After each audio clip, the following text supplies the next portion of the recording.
Thank you very much for staying on the marketplace and welcome back. The Commissioner General of the Ghana Revenue Authority, GRA, Emmanuel Kofinti, says that the authority is going ahead to implement the tax identification number process despite low education. According to the Commissioner General, the law which mandates the GRA to issue TIN to all citizens was passed in 2011 and that adequate measures have been put in place to ensure the general public comply.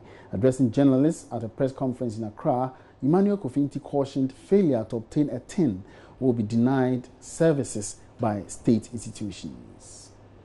I must emphasize that contrary to concerns being expressed by a section of the public, that the commencement of the demand by institution for the provision of TIN before transactions, effective 1st April 2018, signifies the closure of the registration for TIN. That is not so. The TIN is still ongoing. The authority will continue to receive, process, and register new applications, and as such, urge all who have not registered to quickly visit any of our offices and get registered. One only needs to pick a registration from an office, complete and attach the necessary colored photos of the following identifications, and submit at no cost to the applicant: driver's license, or national ID, or voter's ID, or passport.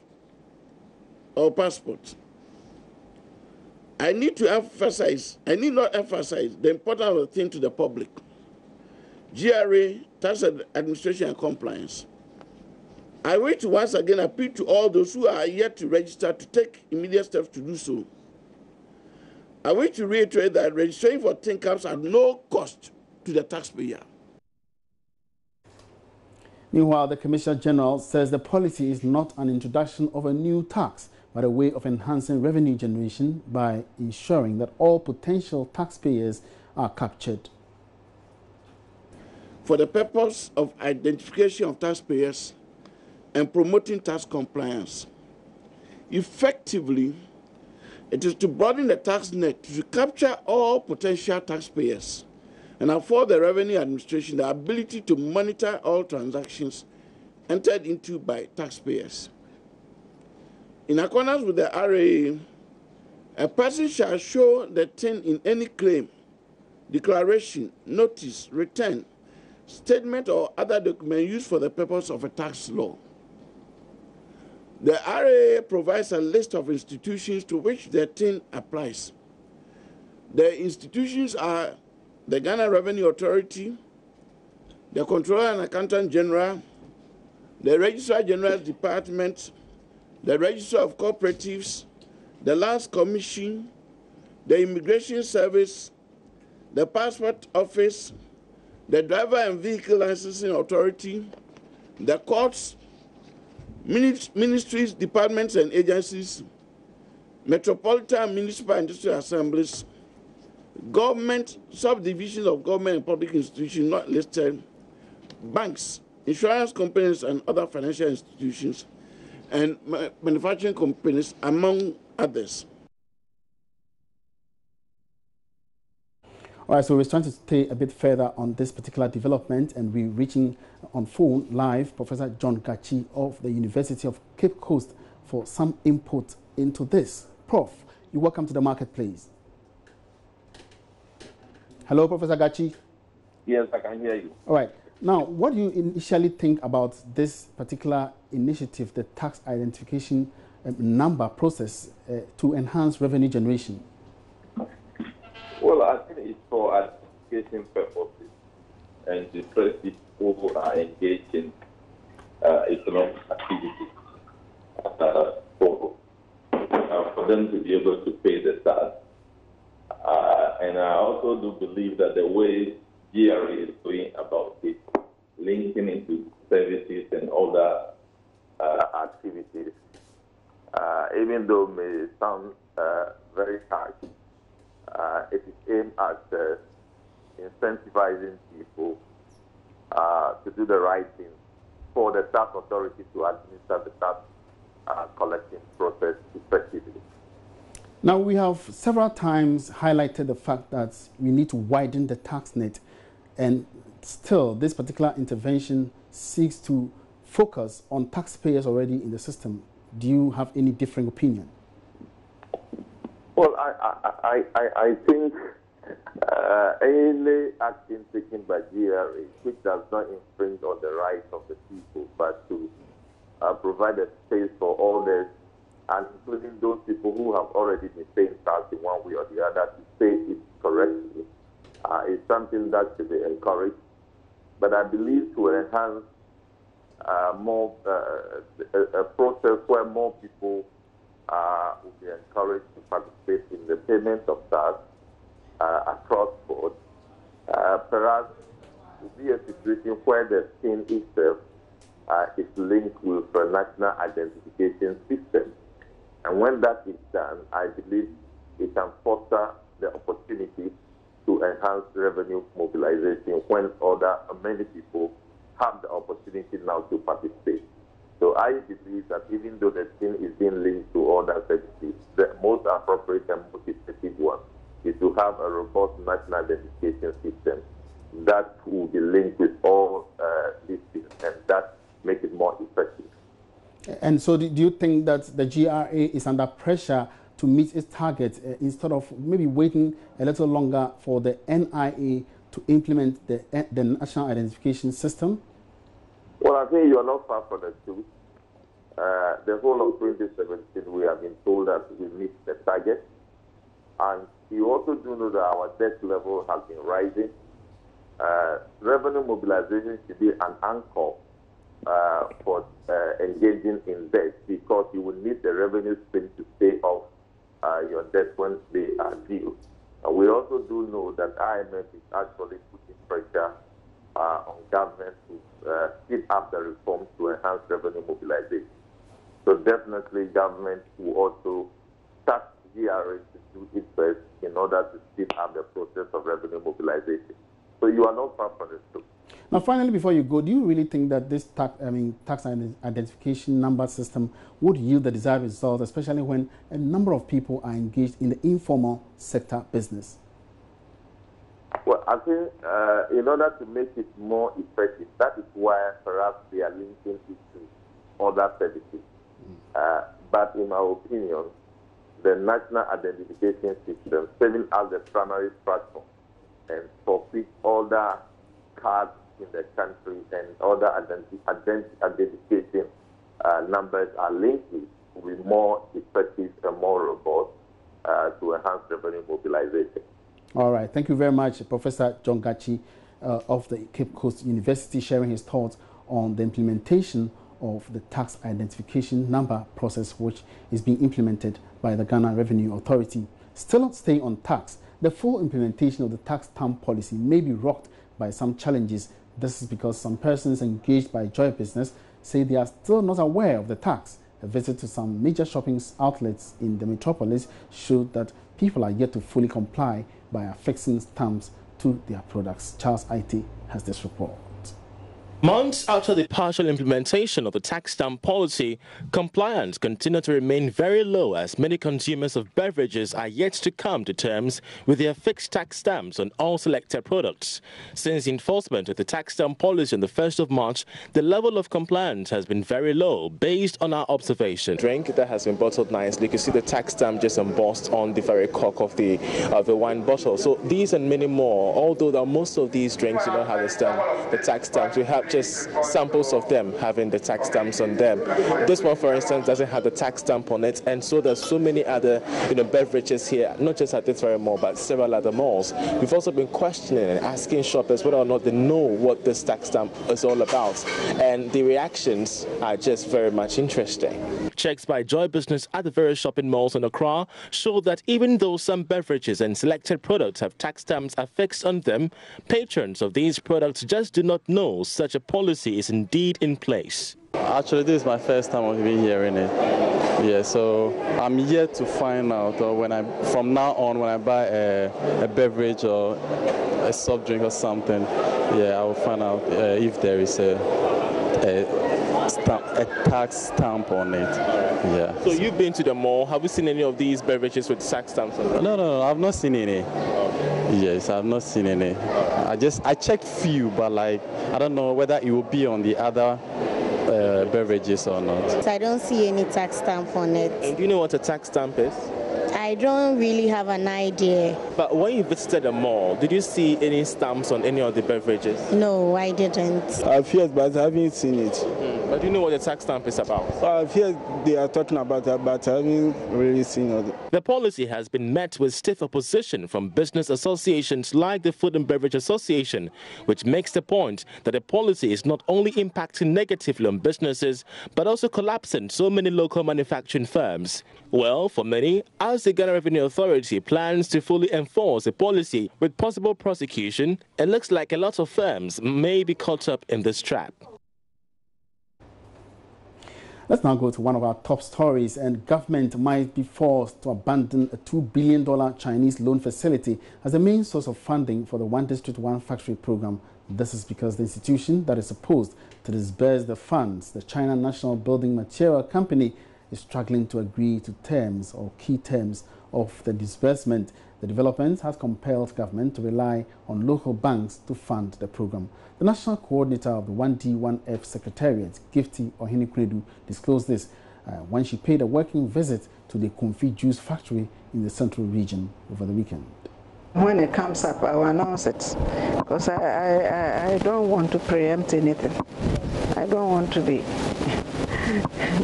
get the passion that I got the last time when I mentioned the figure. Because you see, at that time, we had gone to China, we had been promised a 2 billion facility, so we thought that everything would be smooth sailing, but unfortunately there were problems with that facility, so it's on hold. But the Ghanaian banks are doing very well. They are doing very well, and I'm sure that even by the end of the year, we'll get a lot more factories coming up. But already we have about 10 that are ready to go. Will not repeat that again. I don't think we'll repeat that again. That's why we have to be sure that we have the raw material to feed the factory before we take it on board.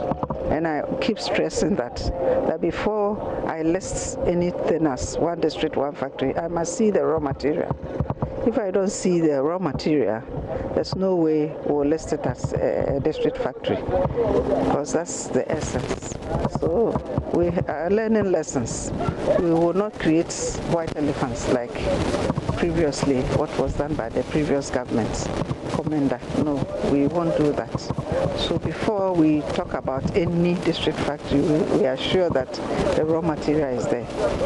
And there are examples all over. If you go to Atebobo, we inspected the farms, it's a cassava project, Belgrossi, everywhere.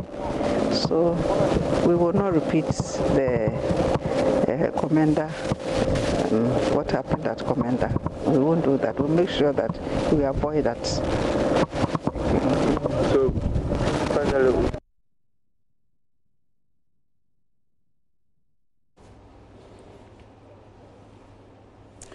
and that was the National Secretariat, or the National Coordinator of the 1D1F Secretariat, Gifty Ohinikwedu. Now we're trying to reach a Ghana Sino expert. He's the person of Paul Frimpong, to give us some more insight into Ghana-Chinese relationship, especially when it comes to funding of some of these projects. We are trying to reach him via Skype, and when we get to him, we'll link him up for some comments on this particular development. But before then, now, industrial developer Apollonia City says it is hoping to use its industrial park project to support government's industrialization agenda. Managers of the economy have started key projects, including the One District, One Factory and Planting for Food and Jobs.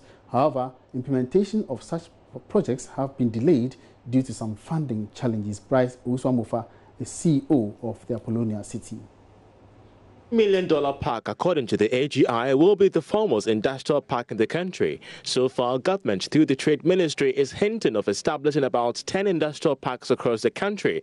But the AGI believes a privately owned industrial park is a strategic move to address key concerns faced local industries, including stable and affordable access to electricity and water.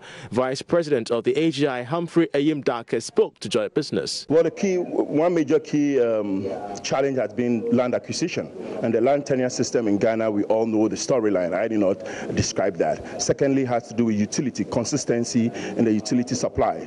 Within this, and then the location in terms of closeness to the port, we think it solves half the cost of the challenges of industrialists. Land tenure issues, guaranteeing utility supplies, and closeness in terms of transportation to the industrial zone. Meanwhile, Chief Executive Officer of Apollonia City, Bright Owusu Amofa, says the establishment of this 1,000-acre industrial park is a strategic move to not only situate all private-led industries in the country, but also give them a firm voice to make demands from government on best ways to making doing business easier and highly attractive. He spoke to Joy Business at the signing of the agreement between Apollonia City and the AGI. One of the challenges that we have with this country is lack of planning. So where you have commerce and business, sited in similar locations as residential, and so when you start having power challenges, for instance, it affects industry, and so it's important, and which is why if you look at what's happening elsewhere in other markets,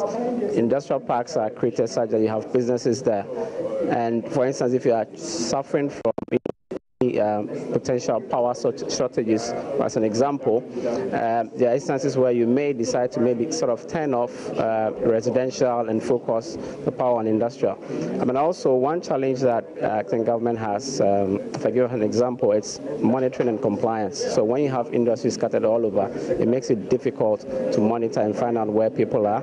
Meanwhile, the industrial park is expected to be completed by the end of July 2018. Let's get back now to our earlier story where government is skeptical at continuing with the $2 billion Chinese loan facility as the main source of funding for the One District, One Factory program. And we've been joined via Skype by a Sino-African expert, Paul Frimpong, to give his thoughts on this particular development and where Ghana should be heading to with regards to its relationship with China. Good afternoon, sir. Welcome to the marketplace. Good afternoon, and thank you for having me.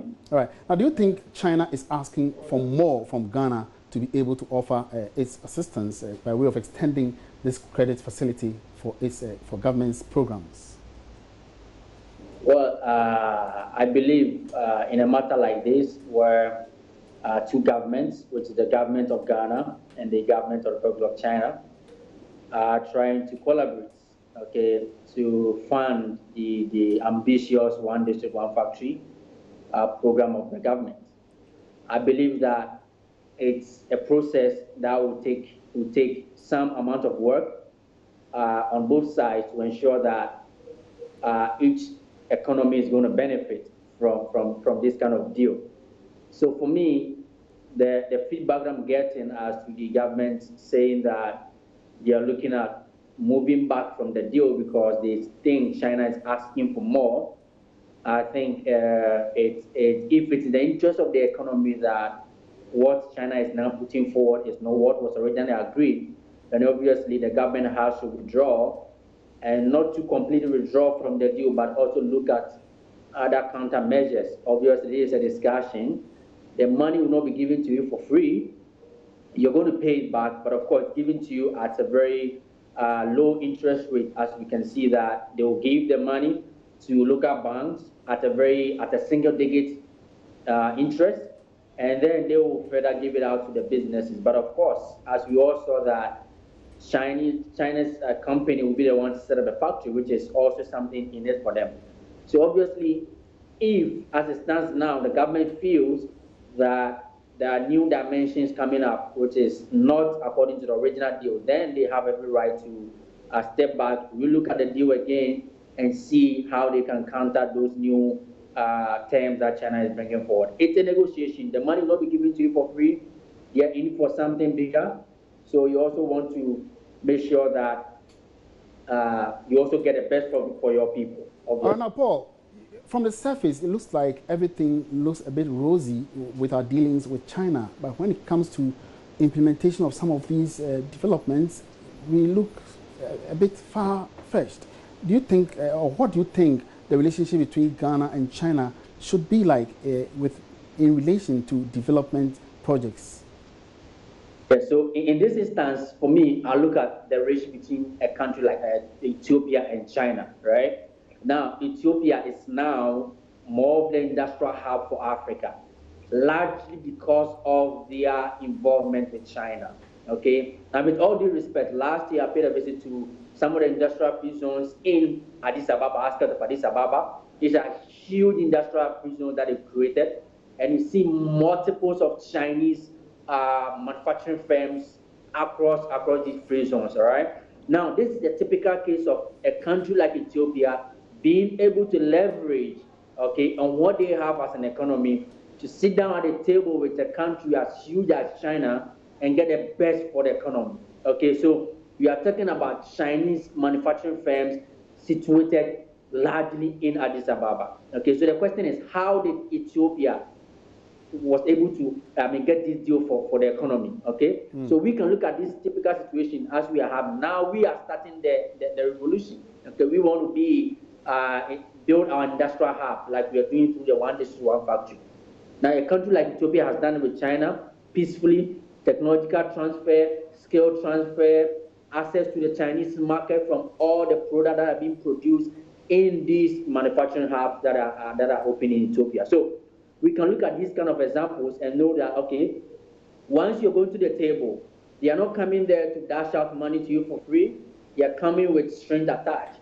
Can I afford to go for these monies under these conditions, or I cannot? Now, if I want the money, but I cannot go by these conditions, what other things can I put on the table to make sure we get the best for the economy and best for the people? So for me, it's a matter of communication. It's a matter of communication. It's not about crying foul that somebody is bullying me, somebody is squeezing me. No, it's a matter of putting forward your objective. This is what I want. This is what is best for me, and this is what we need for economy. And so you're going for it with that kind of strong conviction. So in other words, you're calling for perfect negotiations when it comes to dealings with the Chinese. Now, could we ever, leverage on our relationship with China as a country? Yes, of course. Ghana has a long and rich history with China, dating back in the 1950s. Okay, so we have very strong relationship with China. Okay, when you pick some number of countries in Africa that China is very proud of being in relationship with, Ghana is one of them, right? So obviously we are in the good table in terms of terms with China, with our political and cultural history with China dating back in the 1950s. So obviously we have a very big thing to leverage on in terms of relationship that we have with China. So obviously they look at Ghana as one of the gateways of their involvement in Africa. China has a very huge ambition when it comes to Africa, and Ghana is obviously one of the countries that they find very attractive, they find very appealing, they find very welcoming. So obviously we can leverage on some of these things to get good deals for the economy. In international business, do you think we can be shortchanged in any way? Obviously, yes.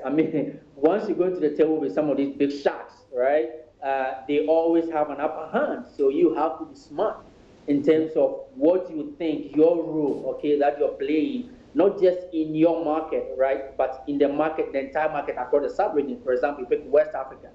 What is the role that Ghana can play? Because if Ghana can play a huge role in West Africa, then we can leverage on the larger market of about 350 million people to negotiate with an economy like Ghana, which has a market of over 1 billion people. Okay, so you can't be shortchanged if you're not careful, if you're not very strong and convinced about what you're offering to the table. You can be shortchanged. Thank you very much, Paul Frimpong, for those comments, and thank you for your time. And that was Paul Frimpong. He's an expert in Africa-Sino relationships, and he's been sharing his comments on the decision by government to maybe pull out of the deal with China, where it's hoping China to extend $2 billion to fund its One District, One Factory program. And on that note, we draw the curtains down on this afternoon's edition of The Marketplace. We have more in store for you on Business Live at 5 p.m. My name is Emmanuel Abuaji. Thank you very much for joining me, and good afternoon.